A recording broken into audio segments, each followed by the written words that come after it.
There we go. Um, Great entry. We're good. Everything's fine.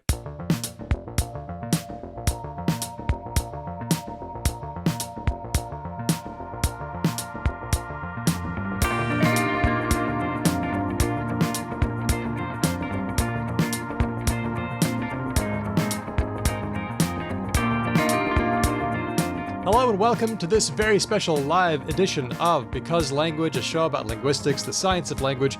My name's Daniel Midgley, and with me now, my pal and podcasting partner for the past 27 years,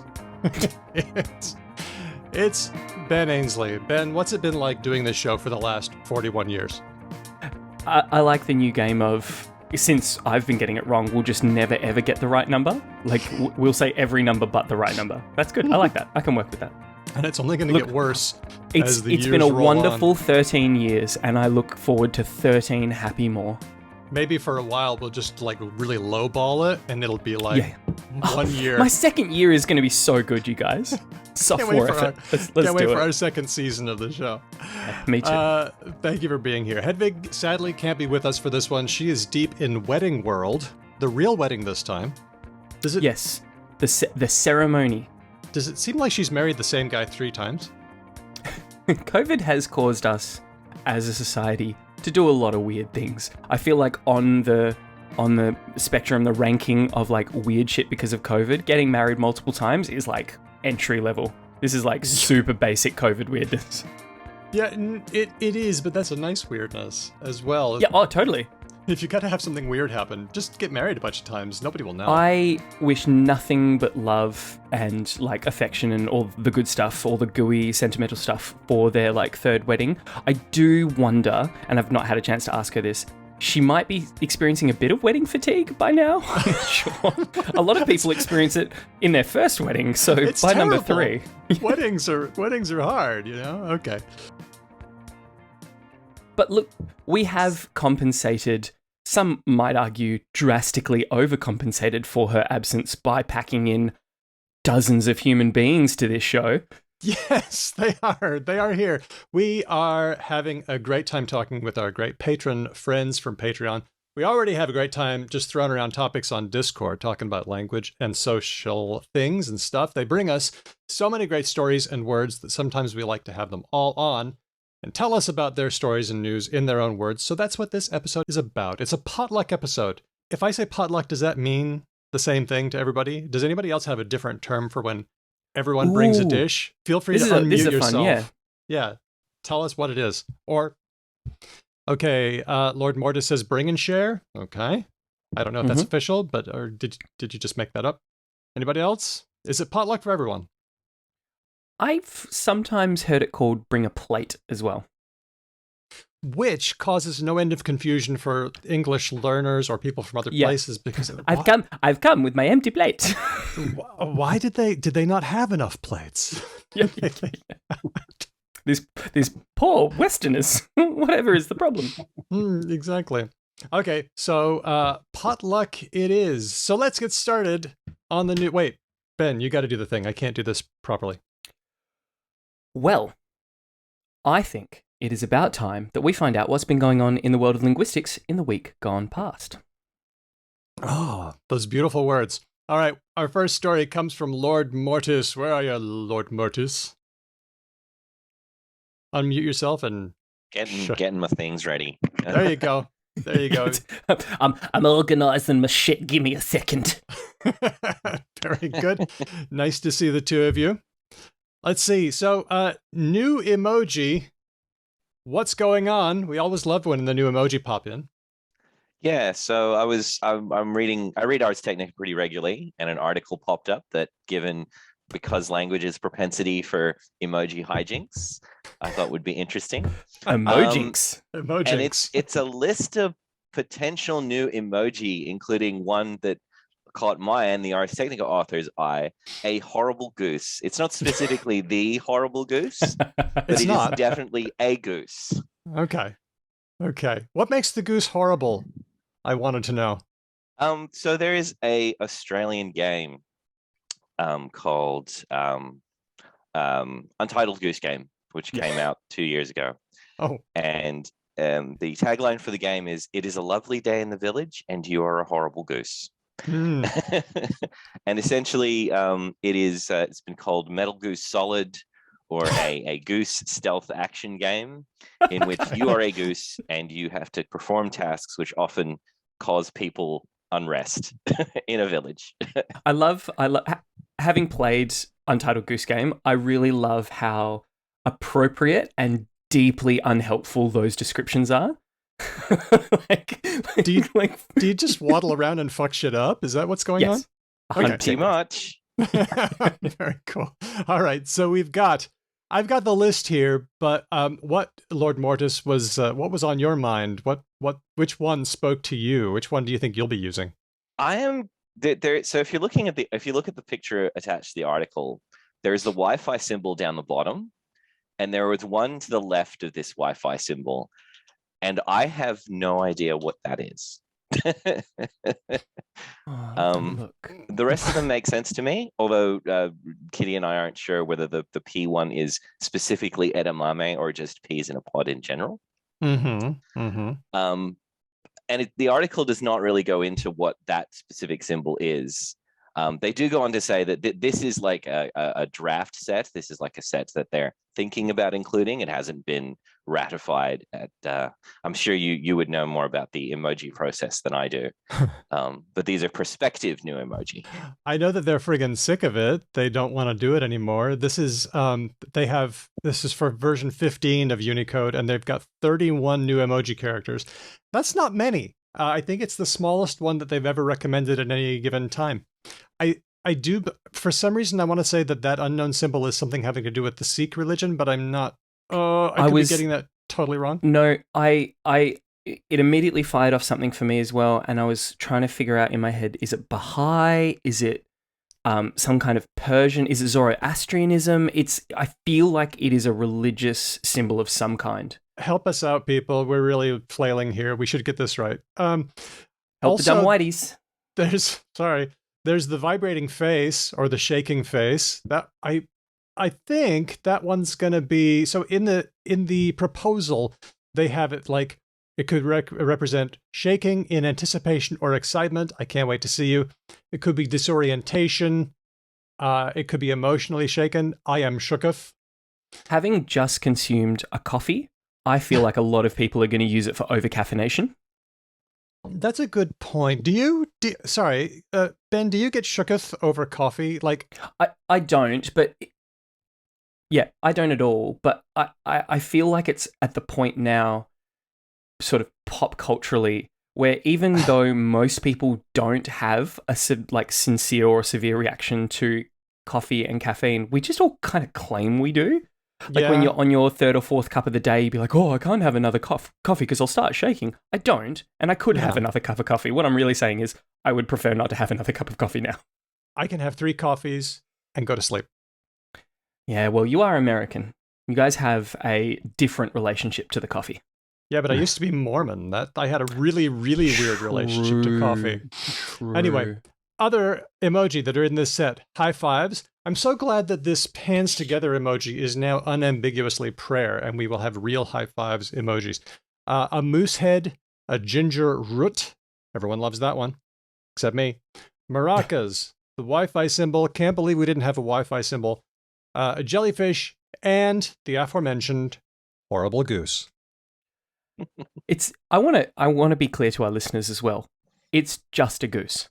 It's just a goose. It could be a nice goose. Yeah, we don't know. I mean, look, our goose is nice. Our geese nice. Look, Lord Mortis is absolutely correct. Geese are an avatar of actual Satan. They are a deeply unlikable creature. I am not advocating that we harm geese in any way, but in the sort of hierarchy of animal interactions, when I am sort of like in the agricultural zone, if I come across a goose, they have right of way. Like, I am not fucking with geese. Yeah. They are definitely an animal that I'm just happy to give a wide berth to. Swans are also satanic, but the thing is, if you run up against a swan, you came to their territory. You asked for this. So they're, I think, more relentless. Let's see. I'm still surprised that there's no symbols. How am I supposed to make a joke and do a rim shot without a drum and a cymbal? I did not understand which kind of symbol you meant. I'm like, there's no symbols. They're all symbols, Daniel. Literally everything is a symbol. Not necessarily. Some of them are iconic in the Persian sense. Okay, fair enough. Yes, if we want to get into the semiotics, sign, signify, blah, blah, blah. Does anybody else have any comments on the emoji? Unmute yourself and speak them now. One word I've heard on streaming and so forth about the horrible goose is, I think, honkitude, which is a sort of really aggressive attitude that sometimes the goose really, really represents. I feel like that needs to be not honkitude, because that could be like being the state of a honky like me, but maybe definitely with an I. Honki. How about honkitude to make the attitude more clear? I like that. I can't bend these things, but I'm trying to bend it a little bit. It's gonna bleach anyway. You're gonna lose that extra syllable. It's true. Yeah. It's true. Thank you, Ariaflame. Okay, it's time for our next story. We've got, I want to go to rude emojis and rude gestures and emoji from Tim. Tim. Tim. Oh. I had a brother who served in Afghanistan, and he was laughing about the fact that news media were loving the fact that everybody over there was giving everybody the thumbs up and not knowing what it meant there. Yep. So what's the range here? Sit on this, or number one, or the best? Yeah, it means everything. And apparently now, if you give two of them in a text, it means fuck off. Right. According to some story I read. And I was like, right. Holy cow. It seems it's getting used a lot more passive aggressively than I was expecting it to be. And I wonder if that's a little bit like saying, if you say cool, that means it's cool. But if you say cool, that might mean it's not cool. And if you say, right, oh, so you're going to be like that. Cool. The more cools, the more potentially sarcastic it is. So, good. Tim is referencing an article from the mirror.co.uk. Not one of our usual stops. There are loads and loads of articles about how emoji mean different things in different places. Were there any others from that article that you noticed specifically? No, there were a few that came up in another one. I'm an American, and so but I do know enough to go like this in England rather than the other way. Classic. I'm sorry, for our listeners, it's the V shape with the first two fingers, and whether your palm is facing toward you or away from you makes a world of difference. Sure does. I've got to say, am I alone in that I just don't use gestures very much? Like any of these gestures? Like I don't throw up the peace sign. I don't give people the finger. I'm just not a very gestural person. Is that just me? What about Emojily? I don't know. There's one thing that I find that I use a lot more gestures while I'm on Zoom than I ever do while speaking. I correspond, speaking to somebody in the same room with me. On Zoom, everyone's Italian. That out. Well, and I could see why, because you've got a situation where in spoken conversation face to face, we're constantly going, whereas that can cause a train wreck a little bit, or a little disconnect in Zoom speech. And so I notice I just tend to stay quiet a lot more and just be doing the hand gestures. I also think I'm going to just completely contradict what I just said a second ago, which is something like the thumbs up, which I think in Western culture is pretty ingrained as like a kind of universal, right? A lot of people conceive of it as similar to like a nod or a shake. In a country where you might not know a whole lot of the language, a simple thumbs up to mean like okay or I assent or whatever is probably pretty common. So it is actually probably one of the few I think that could land you in a bit of hot water. Whereas some of the other stuff, I feel like Man, you'd have to get quite unlucky to be putting like a finger around and underneath and accidentally like insult this person's mother and all the rest of it. Whereas the thumbs up, I reckon, could probably, it could sink you relatively easily. I've been in Australia for long enough that I've started to notice shifting in hand gestures. For example, people in the 80s used to point at the road to hitchhike. Okay, actually, it's been a really long time since. Thumbs down? No, pointing with the index finger at the road like this, and that meant I'd like a ride. Whereas I don't see a lot of hitchhikers anymore, but I noticed a bit of a shift toward actual thumbs up, which was a rude gesture in Australia, considered rude, and now much less so. I feel like the thumbs up in Australia. What do you find, Ben? Oh, I'm clearly much younger than you because I have no conception of the thumbs up being a rude gesture in Australia. Okay. Like, sarcastically, like, is that what you mean? Like, if someone gives a thumbs up, it was like an Australian way of being like, oh yeah, good job, dickhead. No, it was phallic. Yeah, right. Wow. Mm-hmm. You learn something new every day. And so it is in other places as well. I have this book called Rude Gestures of the World. I should have brought it. But anyway, sorry. Go ahead. Oh, Tim.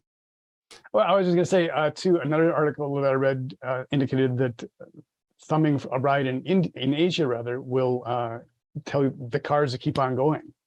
Right. They're not going to stop for you. Just like pass on by.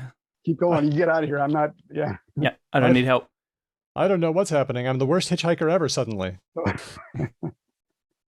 All right. I love how emojis can be misunderstood in the same way as real gestures can. You put them out there and then they go into the world in a worldwide audience and people might understand, maybe not. And somehow that works that way with words as well. Yeah, True. Thank you. The classic grimace. Thank you, Oh Tim. Let's move on to a story about Twitter bots and accessibility. PharaohKatt, this one's yours.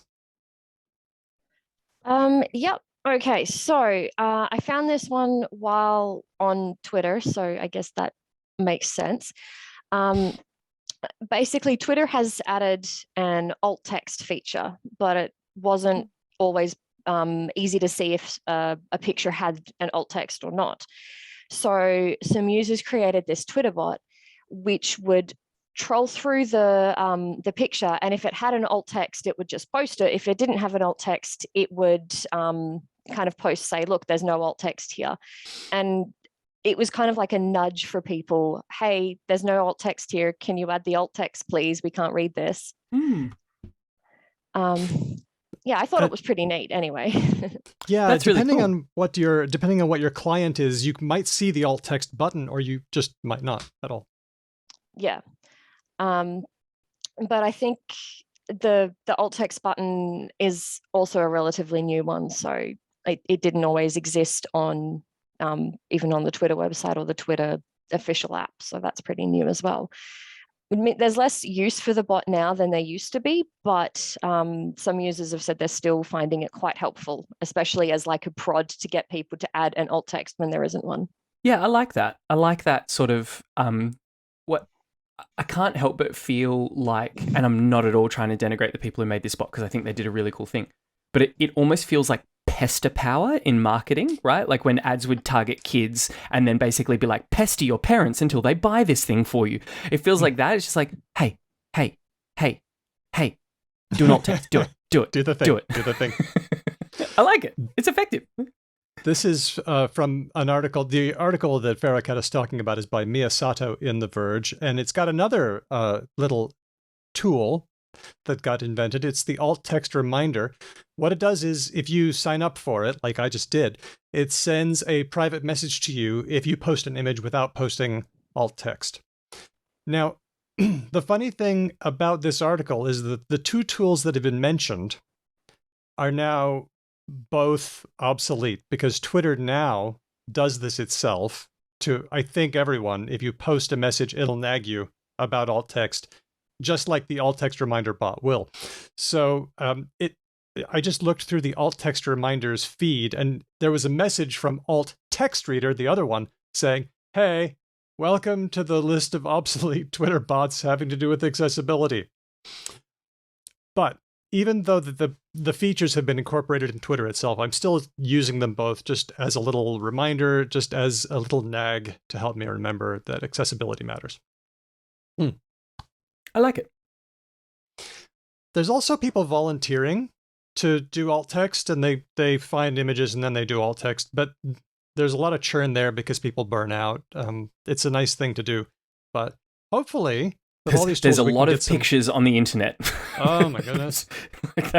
That is a thing. I still would love to have some kind of feature that would find, like, if you post an image and that image has been posted somewhere else with alt text, it will carry over your alt text. Oh, like a bit of a tin-eye sort of reverse image search type thing. Yeah, that kind of thing. Reverse alt text search. I like that. Yeah. Get on All that. right. Get your progeny who do the coding to make that. Come on, science. And anybody have any other comments or PharaohKatt on that one? Has anyone run across the feature, I think it's in PowerPoint, that uses ML? Like when you add an image into a PowerPoint these days, it automatically gives it an alt text, and sometimes it works, and sometimes it's as you might expect. I have not. I have not. Yeah, that's really interesting. I imagine as well. Here's where my brain goes on these things because I'm such a fucking cynic. That much like YouTube's auto-generated captions, what Microsoft potentially is doing some like deep learning tutorializing of their AI. So when they put in a generated alt text and the user is like, oh fuck no, this is terrible, this is what it's supposed to be, they're slowly teaching the machine, aha, this is how you do this a little bit better. Either that, or they're teaching the user to do the alt text properly. Yeah, well, in the first you know place. what? Why not both? Why not both? Yeah, I was recently adding a lot of alt text because I was updating some lectures. So I was going through and finding all these images that did not have alt text on them and adding the alt text. And yeah, it's a job. But yes, I did notice some of the auto-generated ones, and they were generally minimal and not that helpful. Okay, this will improve. This will improve over time. We'll get the Star Trek computer eventually, guys. Let's move on to our next one from seejanecricket. seejanecricket, are you here at the moment? Yeah, I am. Hey. Morning, everyone. Awesome. Well, it's morning for me. Apologies. Yeah. Hi, multi-time zone every person. Oh, sorry everybody for the timing. Yikes. So this is a story in the category of the Chia Cheese renaming theme. Yep. Love and those. apologies, I did end up going down a bit of a rabbit hole, so there's a few slight diversions. So I'm coming to you today from Naarm, also known as Melbourne. I live on Wurundjeri Woiwurrung land and pay my respects to elders past, present and future.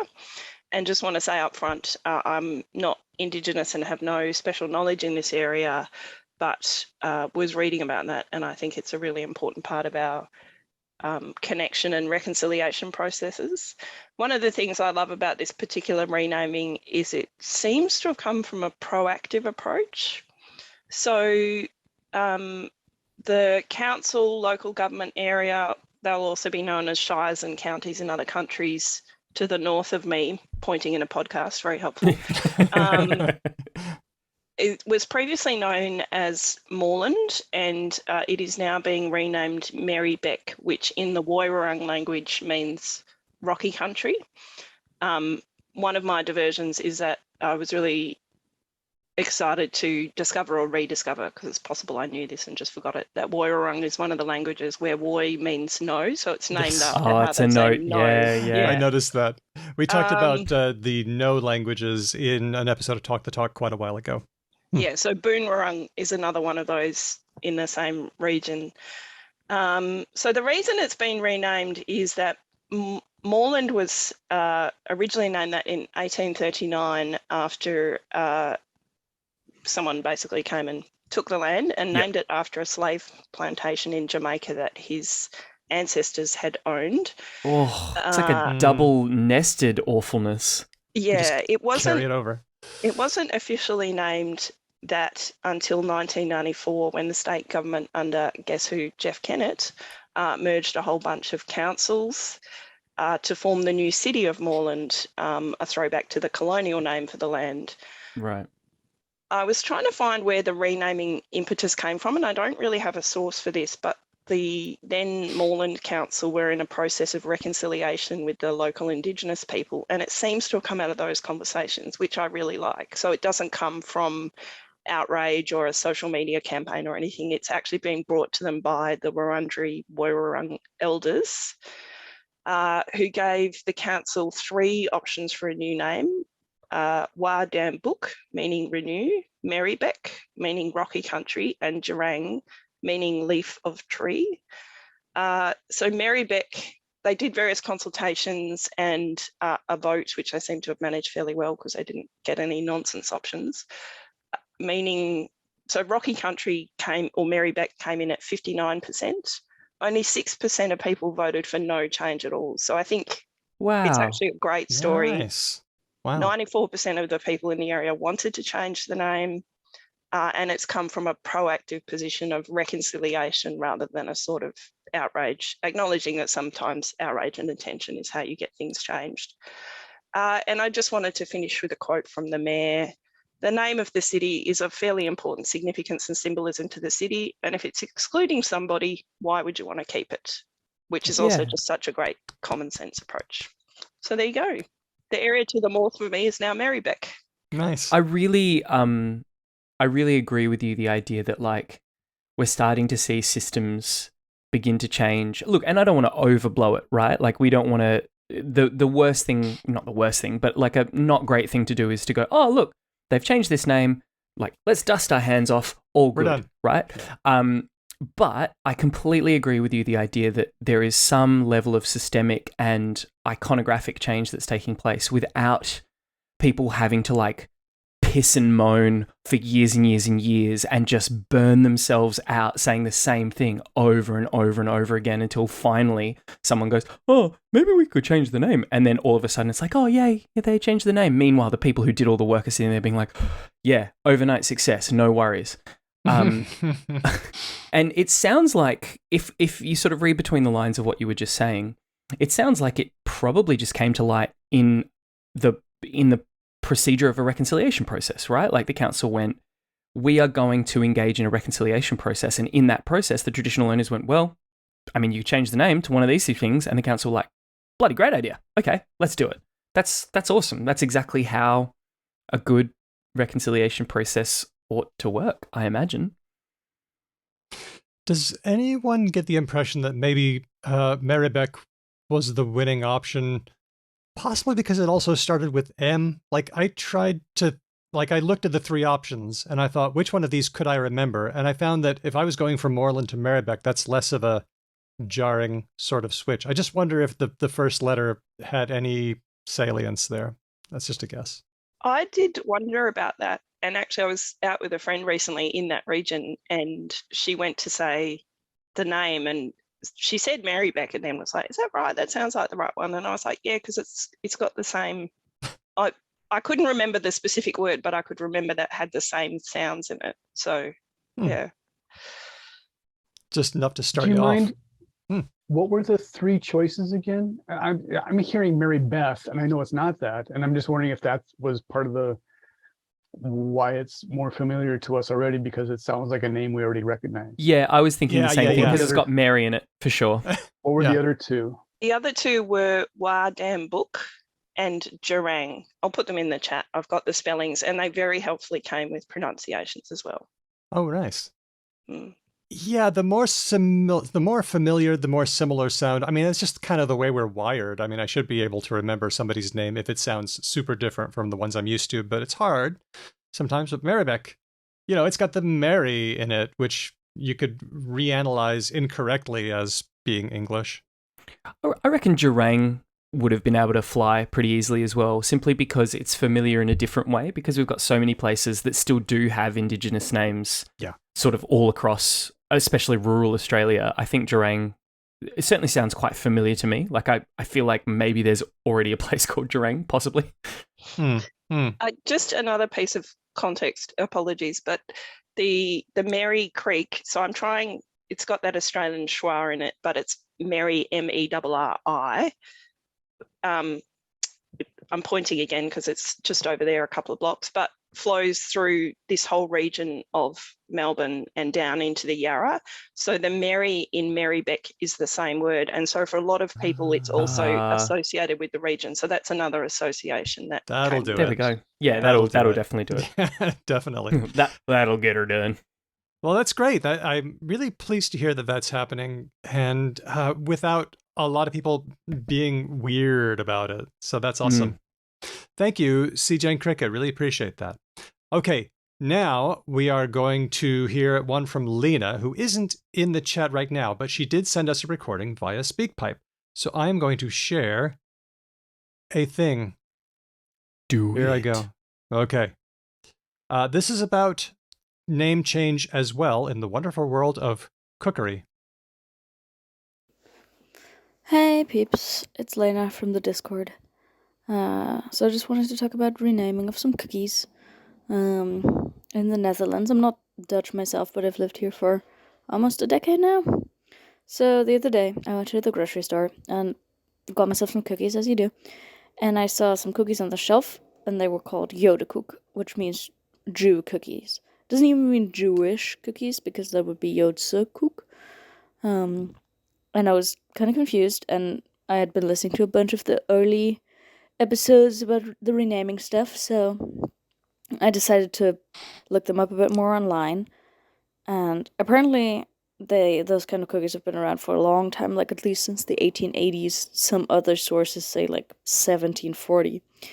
But apparently they became Jewish cookies when this Jewish baker made them first in a specific way, and he sold the recipe to some cookie company. And they're like flat, round cookies, mostly flour, butter, sugar, like really simple cookies. So other people also think they might be called Jewish cookies because bad quality or cheap things were often called like Jewish whatevers. So that's something to also keep in mind, maybe. So in 2021, one of the biggest makers of this type of cookie, like really traditional big brand name, decided to rename them and call them Odekoek instead of Jodenkoek. So basically just drop the J at the beginning. And Ode in this case means the same as the English ode, like a tribute or a celebration. And they chose the name because it sounded similar to the original. And they say they didn't actually rename the cookies because they got any backlash, but because they themselves felt like it didn't represent their values of diversity and inclusivity and stuff like that, and wasn't of the times anymore. So when they were thinking about renaming them, they actually did a survey, and apparently mostly younger people agreed that the name should be changed. And they informed the head of the Jewish Council in the Netherlands, and that person said that they never took any offense of the to the name, and that this renaming might be a little too cautious. But they did really appreciate it nonetheless. And they did also say that the, Jodenkoek 1 isn't actually that Jewish because it's not kosher, apparently. But also, what I said earlier, it's not actually a Jewish cookie, because that would be Joodse koek. It's just Jew cookie. So it wouldn't even be grammatically correct.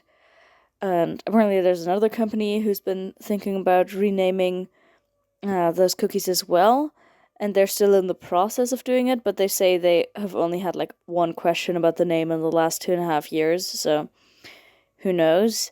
I did see that there was a bit of backlash on Twitter about, woke PC culture gone too far, that even the cookies need to be renamed.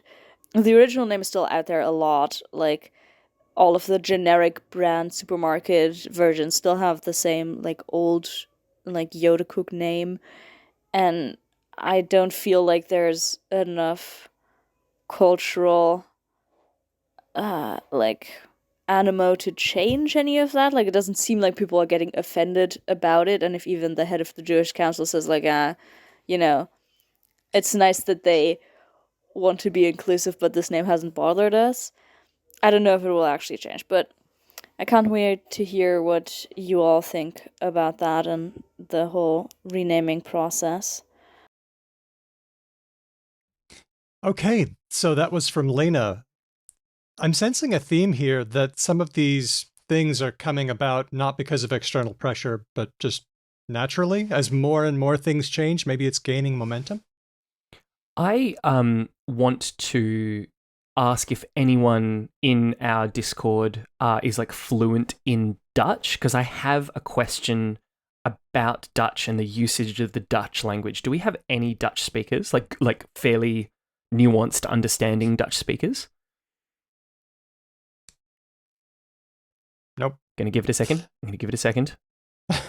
Because whenever a question like this happens in a communal setting like this, someone's always like, oh, wait, fuck, how do I unmute? But no, I'm guessing by now that the answer is no. Because what I wanted to know, and I'd like to open this up to everyone, is I can't be alone in sensing how the word Jew is becoming more and more sort of charged in English, right? In the sense that depending on tone, inflection, and context, Jew can absolutely be used as a unit, as a word, in a pretty harsh and disrespectful way. And it can also be used in a completely sort of neutral, sort of, this is the noun that describes a person who belongs in this category. And I'm just wondering if the same thing is true in Dutch, because Jew cookie in English, I don't know about anyone else, but I get like a little bit of that's a little bit that's intense. Like there's a little part of me that goes, is that how we should we I don't know, that doesn't seem right. No. So that's kind of my question, is in Dutch, is Jew occupying the same sort of semantic space, essentially, where the word Jew can actually really kind of rub in a kind of aggressive way, depending on how it's used.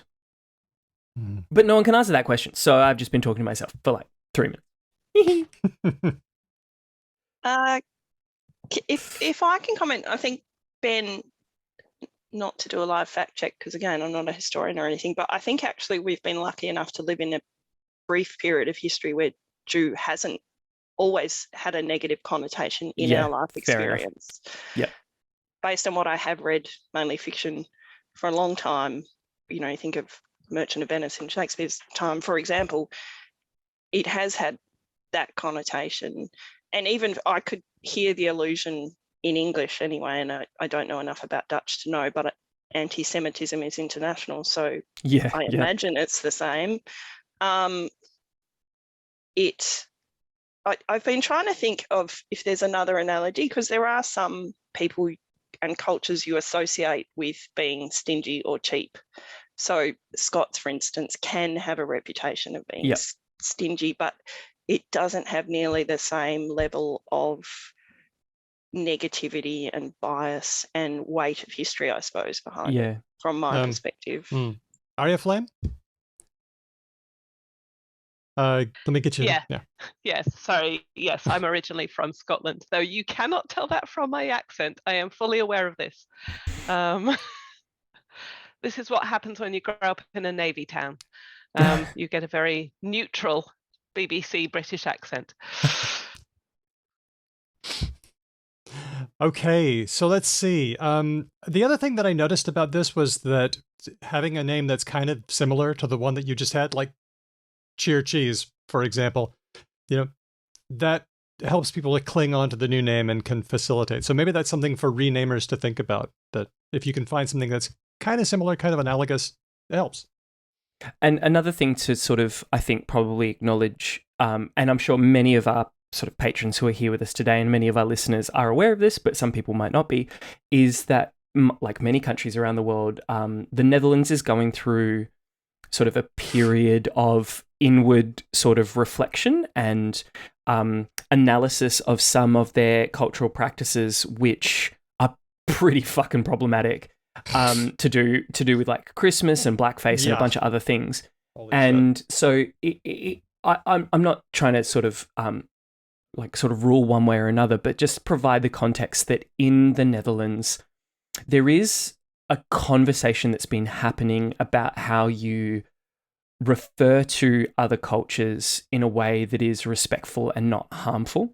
And a lot of Dutch people, like, I don't want to paint the picture that like all Dutch people are like, oh, it's fucking PC madness gone wrong. There's a lot of Dutch people who are really on board with the idea that like, hey, maybe we shouldn't do things that are just overtly disrespectful to other people, even if it's something that we've done for a long time.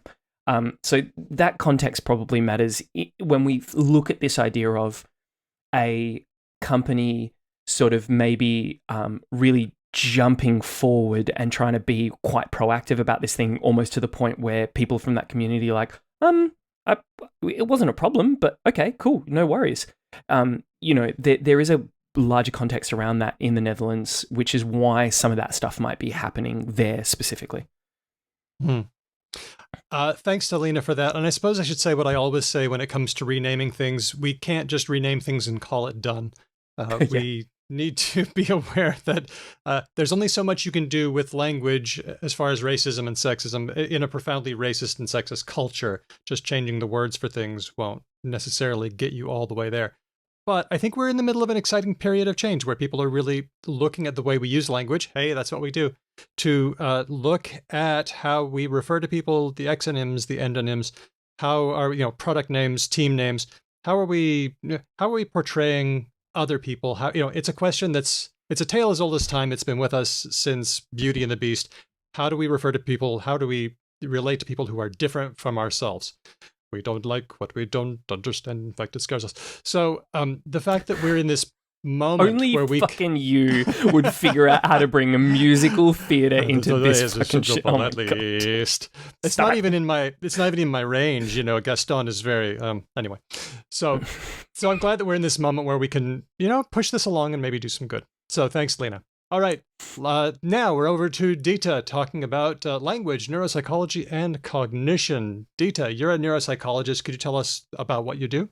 I've been thinking about something since I've been listening to this podcast. I've been hearing a lot about all this debate about Chomsky and this language universal grammar thing, or is it something more to do with general cognition and, thing where Chomsky language maybe has more to do with structuring internal thought than with communication. And when I'm working as a neuropsychologist and do cognitive evaluations when people have had some brain damage or if they think they might have dementia and they need a cognitive assessment. And when I've been doing my work, I've been thinking a lot about how personally I view language as something that is built on more general cognition things, and I think language is primarily for communication and not for structuring thought. But even so, in my work I see a lot about how both cognition affects language, but also how language affects cognition, both of them really. I can give you an example. I was doing this evaluation of a woman who was suspected of having dementia, and one of her major symptoms was language related. She had trouble finding words, mainly nouns, also some others. So she would have to, forget the word. Maybe she would forget the word table, and then she had to explain it in other ways. That was one of her major symptoms, but also a bit of other things. And she had been to the doctors at the hospital where I work, who do this cognitive screening with a tool called the MMSE, just a short cognitive screening. And they were rather puzzled because both this woman and her daughters said that in her everyday life she was actually doing quite well. She was managing to do everyday stuff and communicate with her family reasonably well and remembered things she had to do. But when they did this short cognitive screening, she performed really, really badly, not only on the things that were directly about language, but also on some of the memory tasks and things. They were sort of puzzled because how can that be? Both can't be true. And so she went for further evaluation with me, more in-depth cognitive evaluation.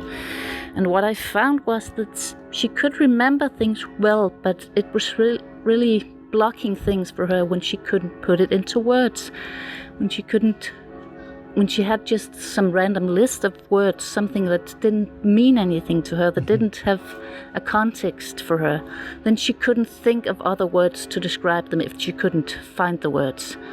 Whereas in everyday life, if there was something she wanted to say, then she had the whole context of what that was about, and thus she had a way to find other words.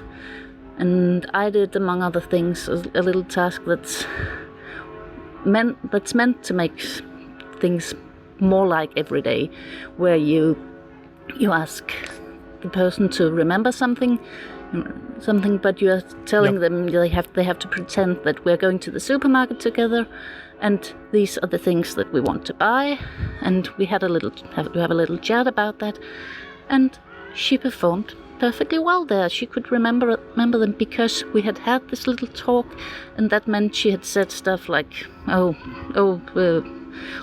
cooking oil, I never buy that, and that meant she had some context she could use to say, I can't remember the word, but that thing I never buy, or stuff like that. So it was really, really hard for her to do some cognitive tasks, and I think that this has to do with the way our cognition is generally often geared towards communicating stuff to others, because that's really important to us.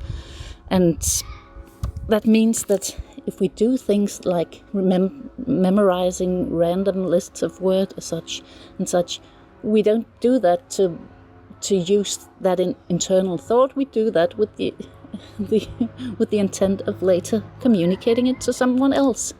So even though language is meant for communication, it still really affects cognition, because the cognition was meant in order to facilitate this communication, and when the language doesn't work the same way, then it's really hard. This is one of the areas that I find really fascinating, language and the brain. The brain is an extremely complex place. If it were simple enough for us to understand, then we wouldn't be able to use our simple brains to understand it. So can I ask Ditte a question? Would that be okay? Go for it. Ditte, can I ask you, in your role as a person who is sort of working with this cognitive evaluation and analysis of say this individual and other individuals, intuitively when you're telling this story about sort of, and I'm just going to recap it really briefly just to make sure I've got it right, a elderly woman who is suffering from dementia or Alzheimer's, who can function very, very sort of capably in her everyday life, communicate with her family and her close network, and get by without basically any real problems. But when assessed on this very specific analysis tool, performs very, very poorly. Intuitively, my brain kind of goes, is this just evidence of the sort of really significant adaptability and plasticity of everyone's brain, right? So she is suffering from this inability to recall very specifically a large group of nouns and some other words.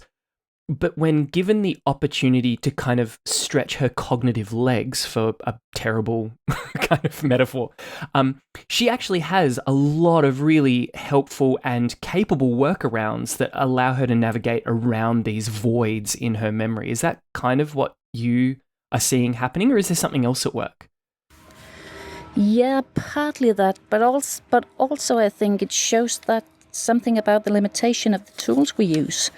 The same tools that could be problematic in such a case are also sometimes problematic when you're testing people who come from different cultures, and especially if in those cultures it's common not to have a lot of education, not to go to school at all, or only a little bit, because doing some formal education really shapes our cognition, and it shapes how we use language too. Doing more academic stuff like remembering long lists of things, remembering your times tables, something like that. That's something you need to go through as a child to have in order for your cognition to be shaped into doing that, because you learn to do the things that are important to you in life. But if people don't do education, then they do things that they learn to think in ways that they need in their everyday life. And that's actually an example that was made quite a long time ago by one of the pioneers within neuroscience, really, a Russian guy named Alexander Luria. And he did some research where he was studying categorization and, like odd one out task, which ones goes together and which one is the odd one out. And for most people he studied and who had some education, or at least just regular primary school, but had schooling, they would group together things that were alike, like group all the animals together or the tools together. In that way, that probably comes natural to most of us too. But when he went out to these really rural areas where people didn't really have really hadn't gone to school much, then people would group things together by what was used together. So the cow would go together with the stool to sit on when you milked it, and the bucket to get the milk in, instead of going with the other animals. And the point is that this wasn't wrong. This was the way to categorize things that made sense in their everyday lives, and they had never been in a setting where the other way made sense. And this means that we really need to be careful what we think of as normal and what kind of tools we use. It sounds like what we're sort of now approaching, or not even approaching, now what we're squarely in, is this idea of accessibility within research. Because I imagine it has to be a very complex question to answer, right? The scientific method is a fairly exacting thing. But at the same time, as you've just really articulately described, we are an incredibly fallible culture, certainly in the West, in terms of the acknowledgement and celebration of, and even just understanding of, different levels of, as you've said, education, but also many other things, neurodivergence, sort of physical, quote-unquote, ability, right? We still come from a very archaic understanding of the human condition, and that archaicness, great language, Ben, keep going, is sort of infiltrated into every level of what we undertake, even supposedly very highly educated fields of study.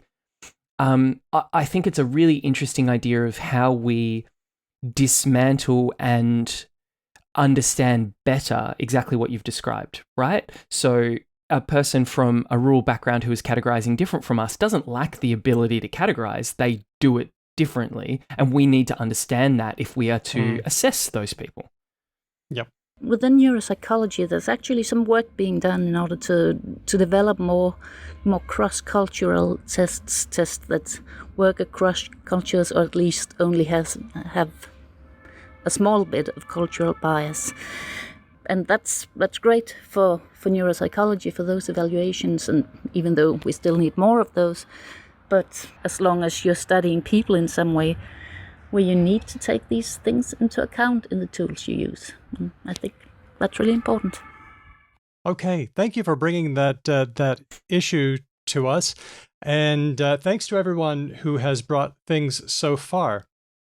Now, it's time for a new segment that we're going to have ongoingly, courtesy of a brand new sponsor for the show.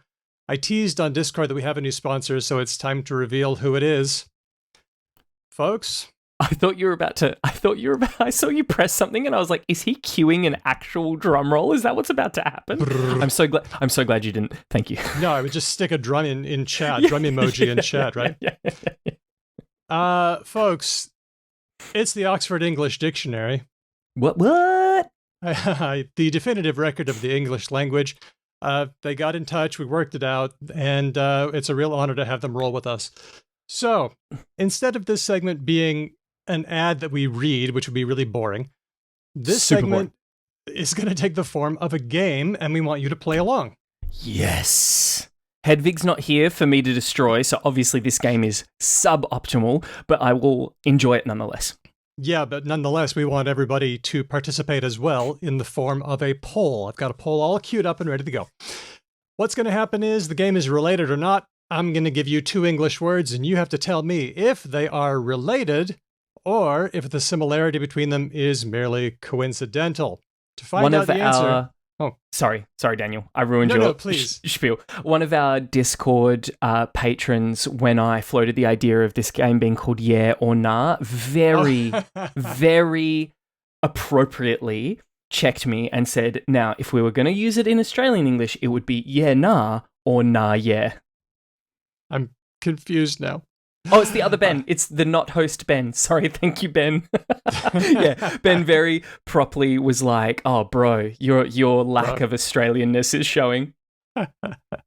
Okay, so to find out whether these words are related or not, we're going to be using information from the Oxford English Dictionary, the definitive record of the English language. As you know, Ben, the etymological information in the OED is second to none. So, here we go. The words are the word utter and the word utter, as in, Ben called me an utter cockwomble, and I was too surprised to utter a word. Do they come from the same place, or is the similarity between them coincidental? Now, first of all, this is the part where we kick it around. Nobody look up anything. Don't use it yet. If you do look it up, don't comment. But this is the part where we can say, maybe, or maybe not. Ben, initial impressions. My gut, my stomach, which of course is the seat of all language knowge, immediately went, yeah, nah, which for our non-Australian listeners is a no. I feel like just intuitively, no.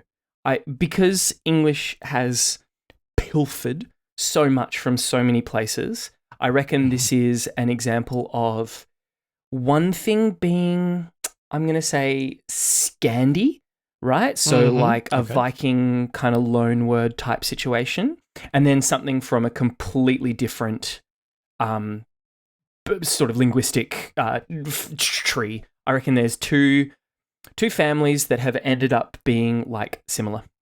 Okay. That's Ben's. Is that your guess, or let's listen to what anybody else has? That's my tum-tum. That's what my tum-tum says. It's okay to change that. Anybody got any input? What do you reckon? Unless you've looked it up. I haven't looked it up. The chat told me to put my dictionary back on the shelf, so I've done that. Yeah, that's it. Put it away. Put that thing away. I'm going to say no, because I'm thinking about domains of meaning. So one is like the utter, the extreme, the outermost realms, and the other one is an utterance, a sound, something that comes out. So I'm coming at it from that angle. Cool, semantically, cool. Okay. They're semantically fairly distant. Okay. Anybody else? Do we have any yeses? I'm gonna anybody who thinks I think they might be related because they share something. I can see how they might be related, in that one is to give out an utterance, and the other might be the outermost. If they change the pronunciation over time, they could both be related to out. Okay, I like interesting. That. Yep. Yeah. Is it? Are you Ben? Are you being swayed by Ben? Not yet, but what other Ben has alluded to is a thing that I didn't really account for, which is the idea that there's a linkage that could be kind of lost to time, right?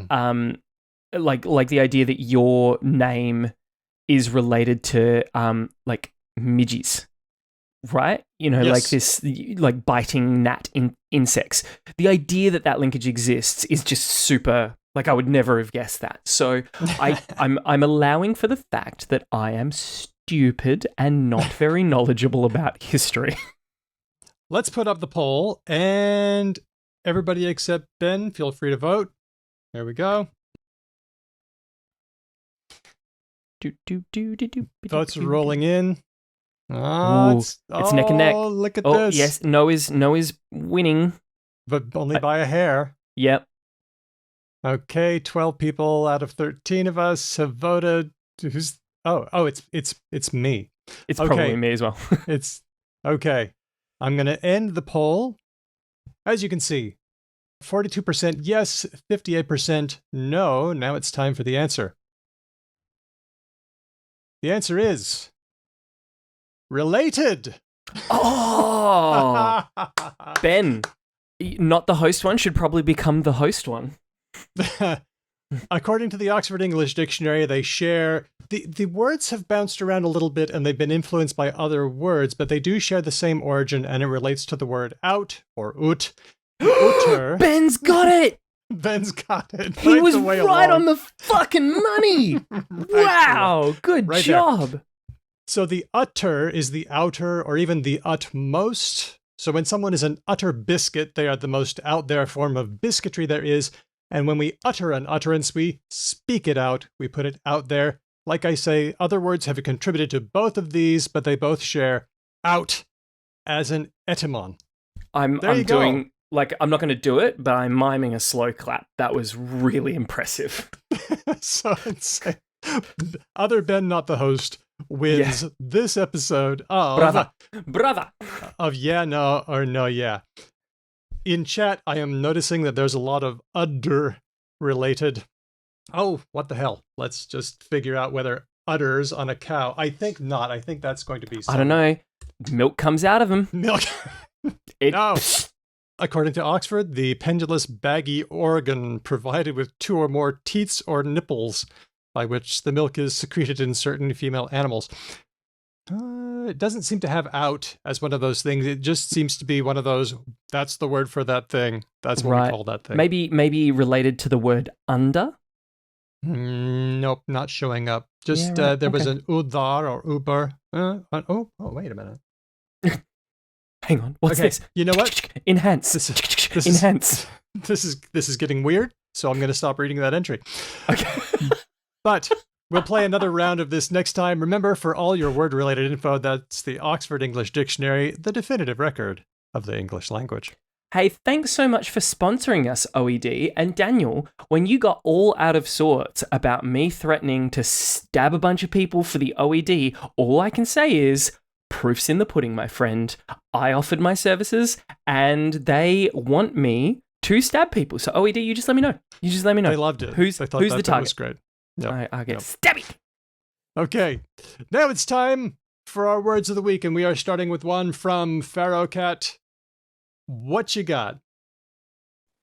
Okay, so my word this week is precariat. Precariat. Precariat. Oh, surely, Ben. So... No? Okay, go on. No. Okay. No, I found it via Twitter, via one of the speeches that I follow. Apparently it's been used previously, but I'd never heard it. But this was based on a conversation article about actually New Zealand. But the article is, for many New Zealand scholars, the old career paths are broken. Our survey shows the reality for this new academic precariat. Wow. Mm-hmm. So it means a kind of an environment or a system that is endemically precarious? Yeah, that's kind of it. So it's like a combination of like proletariat and precarious. So it's people who are maybe living paycheck to paycheck. They're living precariously. So it's like a class of people is the precariat. Mm-hmm. So yeah, it's people who are working like gig economy. or who don't have a lot of job security, like academics right now, especially in Australia, where the funding to universities is just down. Yeah, so precariat. That's my word of the week. That's a good one, and I think it's a really appropriate word for. I'm seeing it a lot in America, possibly because so much of our media comes from there. But just the idea of the hustle, right? Like so many people now have to engage in so many different, quite stressful realities to just get life done. The security of a paycheck that you can just rely on being there for a lot of people is just a rarer and rarer thing. And so there being a word to describe this entire sort of end stage capitalism dysfunction is good and really sad. I took a look at other words ending in at, or actually Ariat, because there's a search engine called Lots of Words that allows you to look at words by the way they begin or they end. It's really good. Drop a link on becauselanguage.com for this show page.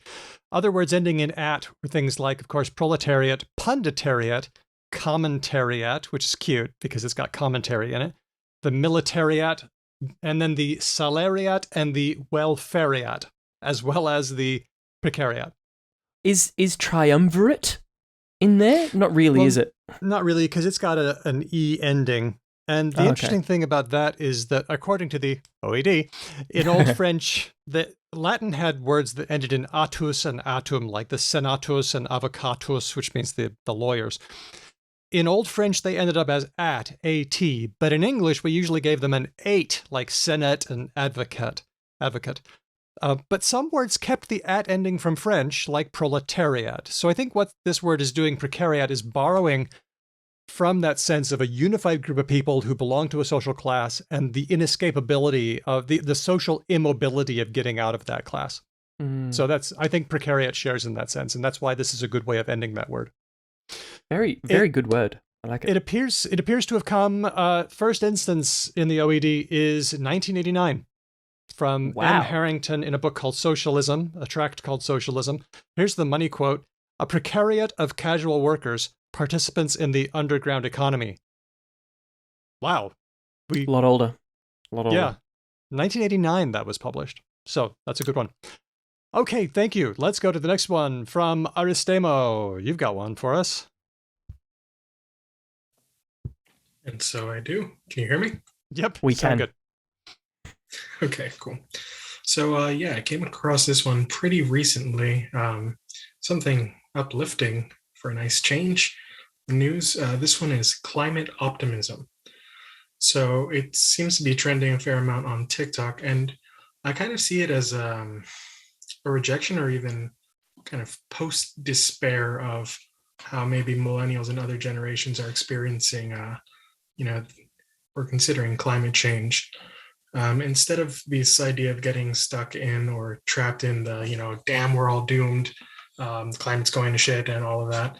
It's the positive idea that actually we can do something about this. Let's get out there and do it. Let's focus on the good news. Let's spread that. It's not a denial of the bad things out there, but it's just let's change this. We can fix this. We're not all doomed. Climate optimism. I am myself a climate optimist. I think that there are a lot of indicators that are at last pointing the right way as far as renewable energy and as far as, depending on the country you live, the political voting patterns that are happening. I'm encouraged by at least Australia. So, and also I think climate doomerism is not very helpful. So a video that says this really well is a new one by Kurzgesagt. God, the best videos and the most annoying name. I'm having a hard time. I didn't even bother looking at what it means because I just like it. But they have a video, "We Can Solve Climate Change," in which they point to there's no time for complacency. We've got to buy, invest, and vote appropriately. But a lot of indicators are turning around, and that's a good thing. I want to be a climate optimist. I really do. I really, really do. And then I find it really hard because in my bones and my shard of obsidian that I have in place of a heart, I just, I struggle so much because I just see so many people in power doing so many fucking stupid things and just being like, oh, well, you know, like the political, there's not enough bravery in leadership. And I just want a Paul Keating to come along and just be a bit of a dad or a woman being a mum or something like that, right? Where they just go, right, that's it. You've fucked around for long enough. We're fixing this problem and it's going to suck and it's going to not be very fun for a while, but we all got ourselves here and now we have to pay the price. And that's just how it goes. I just want someone to do that and to say that. Yeah. I feel like there needs to be, to balance the optimism is just like a stern school marm who's going to come in and just be like, this is what's happening. Well, I think so too, but of course school marms and school masters are not popular. And yes, well, what I'm seeing is that while, like, I'm a progressive, I really do believe that governments can make positive changes, but governments right now are mired in squabbling and bad actors like Joe Manchin in the USA. And you know what I see? I don't want to be this free marketeer libertarian weirdo. I see the free market just doing it. Just like we're seeing solar, we're seeing batteries, we're seeing electric vehicles. There are challenges, but these things are pulling in line and they're going in the right direction. And I think if this happens, it's going to show how useless government can be and how good people making economic decisions can be. Bring on democratic lotteries, I say. Sorry. Yeah. I think a lot of industries are also just realizing that it's more cost effective to switch to renewables in a lot of ways, especially in the long term. And when you consider logistics, going electric makes a hell of a lot more sense. If you think about the returns you get on coal in terms of energy and production, like things aren't necessarily going green because they have the best values in mind. I think a lot of it is just the cost benefit for them, but fuck it, I'll take it. Yeah. Like if the man I hate is doing a thing I don't hate, okay. Full disclosure, I have a significant stake in Tesla, so I just want to put that out there. seejanecricket, can I read your comment in chat? Doomerism is also used by interested parties to actively prevent change. Yes, climate change is real, but it's too late. Let's focus on mitigation instead and keep digging up coal. I like that comment. Mm-hmm. Yeah. Yeah, the solution is definitely not burning a shitload more coal. Like, let's just put that out there. That is no version of a good outcome to what we're facing. Okay. There's a lot of improvements in energy efficiency and in renewable energy, which do basically make things cheaper in the long run. Yeah. And certainly the bigger companies can often see long-term improvements as being, we'll have to invest something now, but we're going to be reaping it in the future. Part of that, I think, area of research. Oh, right. Okay, cool. PharaohKatt, I would love to hear your sort of perspective or like the results of your research on this. Is that a lot of this would, I imagine, have to come down to the culture of leadership in large business organizations, right? Because in different times and places in sort of business history over the last 50 years, there have been swings and pendulums into like, okay, we need short-term gains. We need them on the books now. We need profit stat. And then there's been other times where like sound stewardship comes into vogue, essentially. And people go, we're going to build a good reality for this company 10 years from now, 15 years from now, 20 years from now. Do you see a lot of that? Oh, sorry. My area of teaching more than research these days. Sorry. I think I saw PharaohKatt putting her hand up, and then that was underneath Ariaflame, so I just conflated the two. My bad. Yeah, I had no. a comment related to the subject, but not a research comment. So anyway. Yeah, well, go ahead. I was just thinking that so that I follow Dr. Carl on Twitter, and he's often posting about how we actually do have the answers. We have the technology, it exists. What we lack is the political will to put it into place. Although the last election did indicate at least some movement towards some that some thing. political will. All right, let's go to Ben, not the host one. We've all seen wonderful pictures lately from wonderful space. Yep. So my word that I'm bringing this week is the Just Wonderful Space Telescope. Ah, yes. As opposed to the James Webb Telescope. Who was this James Webb character anyway? Yep. So for a bit of history, the telescope that's giving us all these wonderful images this week was first proposed back in 1996. Was when the project to launch it started. So it's been going for 26 years. Can you imagine the feelings and the emotions of some of these people 26 years down the line when some of these images, it must be transcendent emotionally. I can't even imagine. So for the first 8 years of that project, it was just referred to as the Next Generation Space Telescope. And then in 2002, the then administrator of NASA, Sean O'Keefe, apparently after discussing it with a few astronomers and getting no pushback, decided that it would be named after James Webb. So James Webb was the administrator of NASA from 1961 to 1968. So in the sort of the key space race, Apollo space race era. But this naming has been controversial, particularly among the LGBTQ plus community.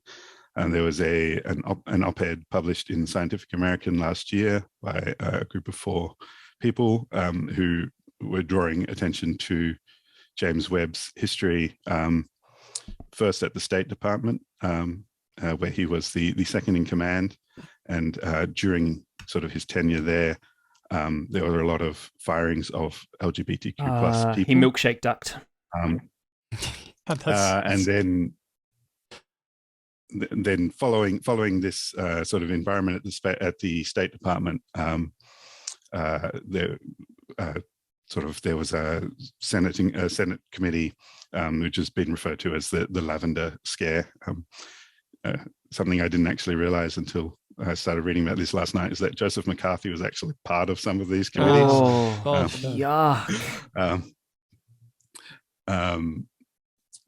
Yes, and there's also some stories about, sorry, I don't have the name to hand, some people fired from NASA while James Webb was the administrator.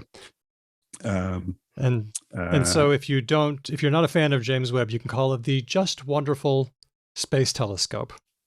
Okay, I like it. Anything else? I was just going to say also there was a bit of a Twitter thread going on. The Just Wonderful was coined, as far as I can tell, by Chanda Prescott Weinstein, who's an astrophysicist, I think at the University of New Hampshire at the moment. And she was one of the people who wrote that op-ed.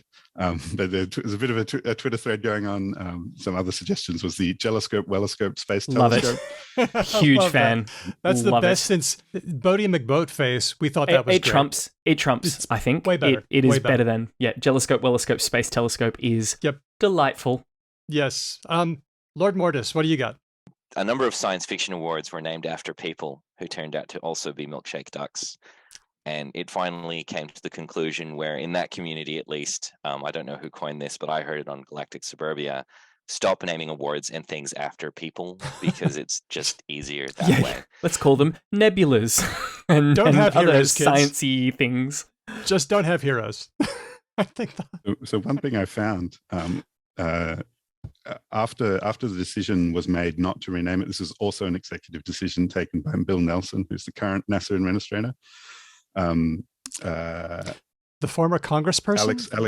Yes, the one who went to yes. space. Okay. Yep. So Alex Witz, who's a reporter at Nature, did a FOIA request and received 400 pages of emails from inside NASA about this decision. Oh no! And there's I probably don't recommend you read them. But very early on, the historian at NASA, so this is like early 2021 when they started talking about the possibility of renaming it. He's found in one of his emails, he says, recommendation, don't change the name at this point. Stop naming things after people, he says, half joking. Yep. That's a quote directly from the NASA historians. Wow. That's it. That is amazing. How prescient. Yes, very good. Okay, tell you what, thank you for that. I love that. Except you got to say it with a little bit of emphasis on space. The Jelloscope, Welloscope, Space Telescope. Okay, let's go on to Tim. So I found ubi used to mean vanilla, and I was really surprised and just didn't know if it was a thing or not. Ubi used to mean out of box experience, at least when I started with computers in the 90s. And it was that rush that you got when you open something up and it was the out of box experience of this new toy that you've got. And just a couple of weeks ago, I found text on some systems, ubi windows renders a bit too big, so we made this window resizable. And it means vanilla windows. It means just your basic windows. So just to be clear as well, because if anyone else is like me and they hear vanilla, they think it means boring specifically. Like vanilla means very, very plain, as opposed to like default, which I think is how it's being used here, right? Here we go. It is being used as default because, yes, the Bare Naked Ladies are correct. Vanilla is the finest of the flavors. That is a great callback. I love it. But I was just really surprised to see that. And that was just, that's all I had with it, really, was just like, that was a lot of shift. But come to think of it, it has been, 30 years in the 90s, 20 years, 30 years in the 90s. I do have to say that I love a good out-of-box experience. I have this thing where I save all the boxes for all my products, all my computer products. Have you seen the TikTok, Daniel? No. There is a TikTok where a youngish person basically looks at the camera and basically goes to all the millennials who are seeing this TikTok, I give you permission to throw your boxes out. You don't need them. You can get rid of them. And as like an elder millennial, I just kind of like looked to my left at this like row of boxes from various computer components and devices and stuff. And I'm like, I feel attacked. Yeah. Why are they attacking me? Thank you, Tim. And our last one from Sonic Snedgehog. Sonic, you around? Or possibly not. I don't know Sonic's Zoom name, so maybe I'll just read them. This one, bachelor's handbag. Any guesses? Bachelor's handbag. What could be a bachelor's handbag? My brain immediately thinks of the way that the queer community uses handbag. Okay. So a handbag is a lesbian version of a beard, right? So that is to say, a straight partner of a person, of a woman, to mask or socially hide the fact that she is a lesbian, right? So it would be a man, probably a straight man, possibly a gay man, I guess, who will be the handbag of a gay person who is passing as straight in social society. So I'm wondering if a bachelor's handbag is like some version of that somehow. I don't know. I can tell you're leaning on the coded version of bachelor, as in committed bachelor. Yeah, exactly. Right. Not quite. Who's got it? Who wants to throw this one out? Lord Mortis, you know. The only thing that came to my mind was fanny pack, but those are so dead. I hope they're still dead. I don't know. like the mullet being back in. Oh, it is unfortunate. All right, Lord Mortis, spill. Actually, PharaohKatt, because we swapped computers. Oh, that's right. Sorry. God damn it. Sorry. I only know this because I saw it posted on the Discord, so I don't know if that's cheating or not. Oh well. This is a very Australian term, and it relates to when you go to Coles or Woolies, you can get a little barbecue cooked chook, and it's all hot, and it comes in a little bag with handles. So that's your yeah, it's got a little bag with little handles. You just pick it up and take it down to the checkout. That is a bachelor's handbag. And you always want to get there after 5 p.m. so you can get your bachelor's handbag for like half price. Yes. Very good. That's fun. It's also been referred to as a tradies handbag. There's a funny article in the Batuta Advocate. I couldn't tell if some people thought that they originated it. The satirical newspaper, the Batuta Advocate. Local landscaper treats himself to the bachelor's handbag for Friday lunch. It's a fun one. That is cute. I like that. All right. So, thank you all for those. Our words. So, precariat, climate optimism, ubi, meaning default. I'm going with this. The jeloscope, welloscope, space telescope, and the bachelor's handbag are words of the week. Just want to say a huge thanks to all of you for your support, your patronage, for being here today, and of course, all the stories and the discussion that you bring to Discord and to the show. And this is Because Language reminding you that no matter what anybody else does, wear a friggin' mask if you give a shit about other people. Thank you. It's back. All right, Ben, do you want to take the first bit? Where are our reads? Are they in the email? Oh, shit. I forgot to give you the reads. Should I just use the ones from the last week's run sheet? Okay. Yeah, please. Okay. If you like the show, here are some of the many things that you can do. You can follow us on all of the socials. We are Because Lang Pod everywhere except Spotify. Boo, Joe Rogan. Boo. Leave us a message with SpeakPipe. That's on our website, and our website is becauselanguage.com. You can send us an email if you like the old-fashioned type of thing, hello@becauselanguage.com. You can join our Discord, but to do that you need to become a patron. We'll talk about that in a second. And really importantly, / really funly, if you like what we do, if you've listened to us and you're like, heck yeah, this is great, leave us a review somewhere. It doesn't have to be iTunes. iTunes is good, but it's not the only place.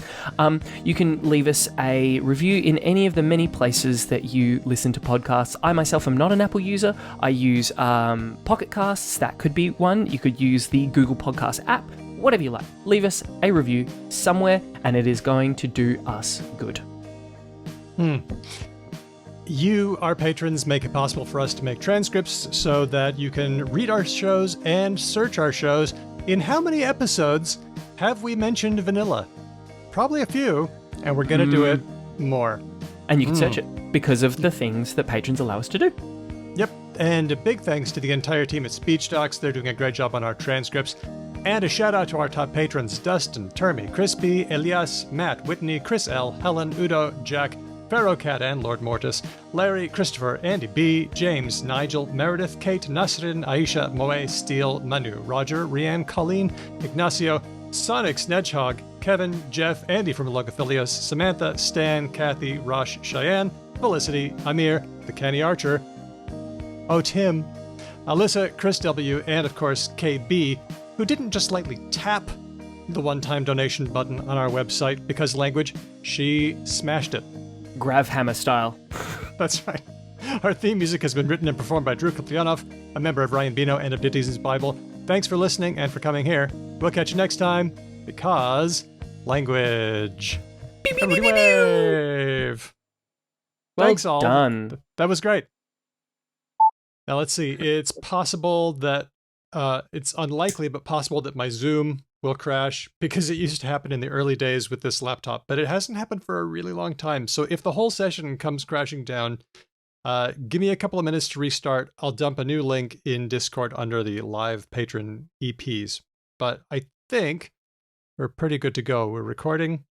Ben looks Can I like... suggest something? Yeah. Make Ben a co-host, and then when you fall off, you can just come back onto the same link. Ah, yeah. Hey, Ben, you're a co-host. It's all coming together. I feel like you've been a co-host for quite a while. No. Finally, 6 years in, and my plan bears fruit. Ben, you've I was just looking at the first episodes of Talk the Talk that you appeared in, and our earliest episodes were like 2011. Good Lord. Did you know this? Fuck. Sorry. I mean, February 2011. 20 is the first one that I've got with you. Man, I've got to update my little mental script. You know, when like you're in a conversation with someone and people are like, "Oh, really? Do you do a podcast?" And you're like, and you've got that little like 25 words or less, like, "Yeah, you know, I've been doing." I guess for the last, I don't know, 11 years, I've been saying about 5 years or so. Yes, really got. And I've always been looking at my watch, going, "Man, what Ben's sense of time." What can I say? Now, at the tender age of 27, I've only been doing it for 5 years. You're not. Anyway, I'm so far away from 27. You're not 27. Okay, good. Okay, No. just checking. Now you've got me worried about my sense. Are you gaslighting me? You bastard. No, Daniel, I'm not gaslighting you. I'm insulting you. You old. Okay, that's cool. I can take insults.